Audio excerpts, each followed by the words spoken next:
Faraday cages are pieces of equipment that are used to basically prevent pieces of equipment, or other pieces of equipment rather, from having electricity gather on top of them.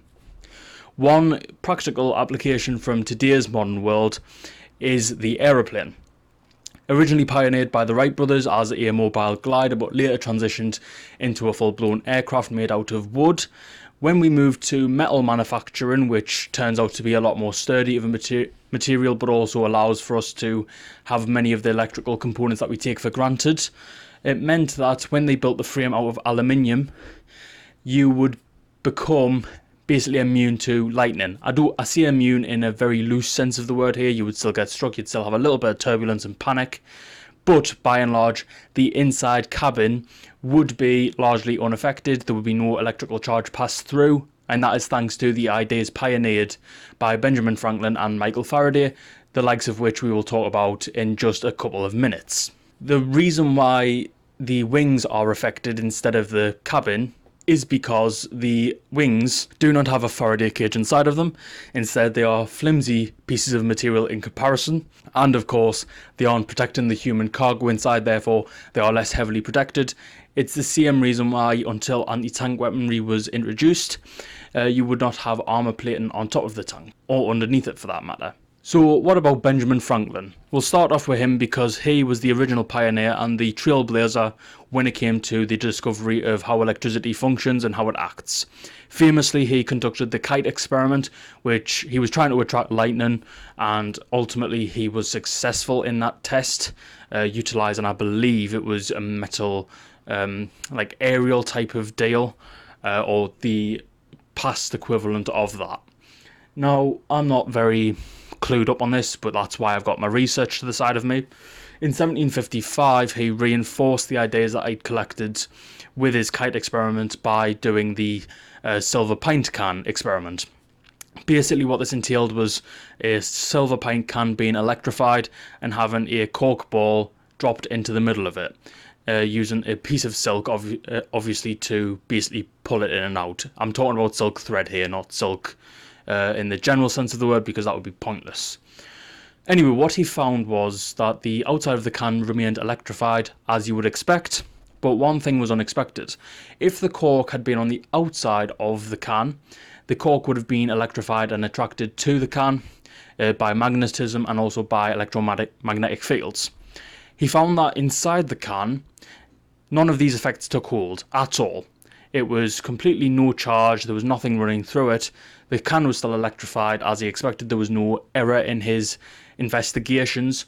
There was just an anomaly where the can was not charged. So how about Michael Faraday? Decades later, he would kind of conduct the same experiments.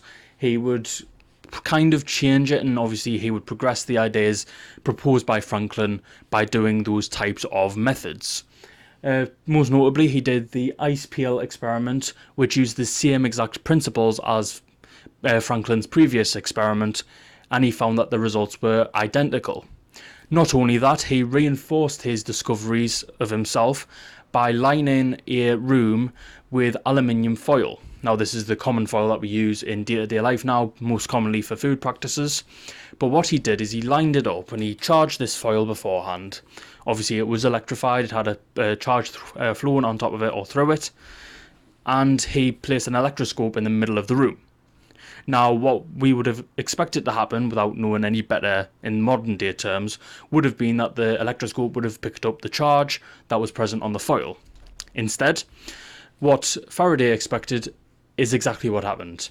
None of this happened. The electroscope was placed in the centre of the room, but no such charge was registered on the device, which is used for detecting electrical charges, if you haven't already discovered that. This is because the electricity or the charge did not penetrate the room. By that I mean it stayed on the surface of the foil. It did not get into the room by being attracted to something else, basically. What Faraday has basically discovered in this instance is an electromagnetic field, for those who may not know what I'm getting at by explaining that experiment through. But this is why we discussed the aeroplane earlier, because the aeroplane, as I said, has an aluminium framing, and this basically creates a Faraday cage, because the hull of the plane is obviously curved. It has a charge flowing through it by the various electronical appliances inside, but also the basic static charge of the of the metal itself being a conductor. And it means that it basically creates a protection shield against other electromagnetic forces and is very rarely ever in balance. We'll talk about that in a second. Interestingly, by the way, this is the same reason the electromagnetic pulses, without probably realising it because they're all thick as pig shit, this is why shoplifters use aluminium foil to wrap up stolen goods and pass through the scanners, because it interferes with the RFID tags. RFID tags commonly found most notably on clothes, you know, these little tags that you have to get the special machine to unlock them. It's not like stapled on, it's fixed, but you can just tap it on, boom, and then it comes off. Now, many people have these at home now, the bigger criminals do, but when we're talking about low-life criminals, you would wrap them up in foil. It means that these tags are interfered with. They do not know that it's being passed through, because obviously the foil blocks the electromagnetic field. It's the same kind of reason why in spy movies you can use mirrors to block lasers. It does the same thing. It basically blocks a laser without actually affecting the laser itself or the sensor. There are many names for a Faraday cage. Obviously Faraday cage is one of them, but also Faraday shields is a commonly used name, as well as radio frequency cages and electromotive force cages. This is basically because sometimes you use it for the purpose and you name it after that instead of using the name of the creator. It's just a basic name change, and obviously everything has a synonym these days, so they thought probably why not. There are many modern applications when it comes to Faraday cages. Now we have to talk about the aerospace and the automobile industries in this instance. We mentioned aeroplanes earlier and I will not stop going on about it. I know what you're thinking, but it is commonly used obviously in the Boeing 747s and various other aeroplanes. Of course, all modern day aeroplanes follow a similar sort of design pattern, and there's an obvious reason for that, because it is effective. One thing that may not be so obvious is the automotive or car industry. Cars have this idea inbuilt. The metal framing of the car acts as a Faraday cage, and it is actually that, not the tyres, that protects you from lightning strikes. There's a common misconception going around that because the rubber is an insulative material, and because people have this idea in their head that when you get struck by lightning, the tyres earth the charge so you don't get affected. That's simply not true. It's actually the Faraday cage itself. It basically protects you by having its own electrical charge running through, and it also means that if it is a massive electric charge, it can literally just pass through, and I presume probably the axles or the wheels are the thing that earth it by passing through the tyres. It's not the tyres alone that help with preventing the lightning from affecting the inside of the car. They also have many other uses, including being used in labs or in general construction. Most modern day buildings now utilise metal or wire meshes inside the plasterboard or the walls themselves in order to obviously carry charges through to make sure that your power outlets are powered and various other things. And it's one of the main reasons why you have interference with mobile signal and obviously the mobile networks, so the wireless networks. This is strictly because obviously the interference between the electromagnetic fields and the phone signal, they interfere with each other, and therefore the signal becomes weaker when it passes through. This is exactly why, like in St James's Park as well as other stadiums, when you have the metal and wire meshes obviously thrown through to power the floodlights and stuff, you do get the really poor signal. It means that you can't share your instant reaction material with your adoring fans. I wouldn't know what that's like. I've got 24 of yous and I love yous all to bits, but I'm sure a lot of yous are way more famous than that, have multiple thousands of followers. Anyway, I'll leave that jealousy to the side for a moment, and we'll talk more about the political and militaristic applications of Faraday cages. Politicians will use commonly protected rooms for interactions that may not be, applicable for public viewing. This could be something from the 9/11 attacks, for example, where they stupidly did it in the classroom, but had they actually thought about it, they could have taken him to a protected room and discussed it with George W. Bush that, yeah, basically the second tower's been hit. It's something that isn't basically for public viewing. The reason that they use these Faraday cage rooms is because it interferes with all eavesdropping technology, eavesdropping being just listening in. So this could be anything from an earpiece to a mobile phone to pretty much any sort of device that you can think of. And when we switch it over to military, it's the same kind of deal. They use Faraday cages to protect the communication centres. So again, you could have a cage around a telecom tower, for example. This would be an easy way of doing it.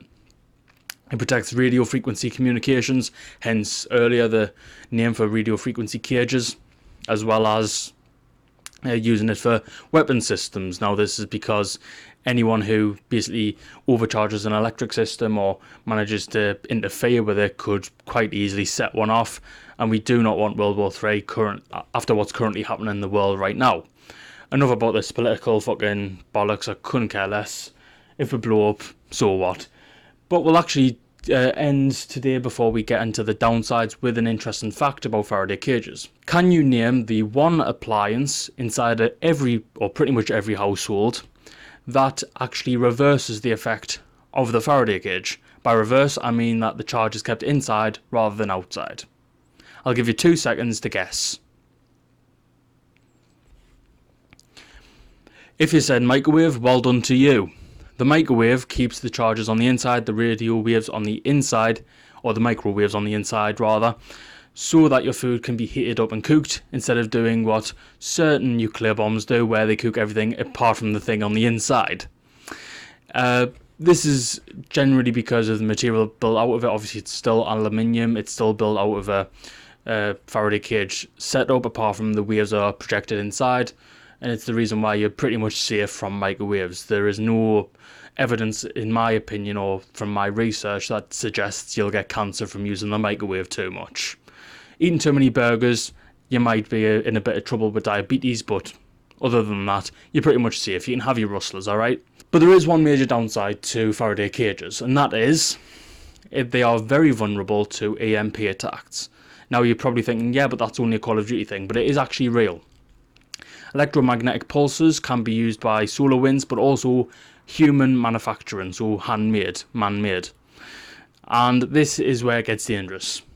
If you basically manufacture a EMP attack, what can happen is that particularly in military, the radio frequencies can be scrambled. The actual internals of devices, I believe, can actually be fried because of it. The circuit boards can be overheated because of the massive amounts of electricity that are passed through it.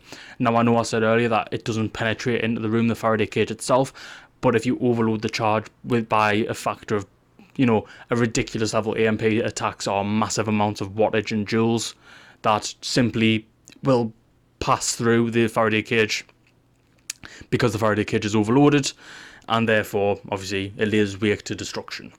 So that is one major downside. So finally, how could you use it in personal time? Well, there's an easy way around it, really. It's a very expensive alternative to a VPN. Basically, you can keep everything hidden. Your IP address, the MAC addresses of your various pieces of equipment. Every piece of equipment that you have, and I'll discuss this in another Error 404 video, has a MAC address and an IP address. Well, the IP address is for the whole thing, the MAC address is for each piece of equipment. Anyway, it can protect all of that information, it can protect your address, it can protect various other things by having a Faraday cage. As I said, it's commonly used in espionage movies, for example. I mentioned earlier, Enemy of the State and Person of Interest, I believe, both use Faraday cages. The Library and Person of Interest, and the Subway underneath as well, both have Faraday cages built into their design. And there's obviously a reason for that, because it scrambles all the signals. It means they can't be easily traced or tracked down, and they need to have that continuity for their various activities. But that, to end out on a movie note, thank you very much for watching the video. If you did enjoy, leave a like, subscribe, and all of that nonsense down below. If I have got anything wrong, let me know in the comments down below. I'll be very happy to hear any feedback. And yeah, thank you for watching. Goodbye for now.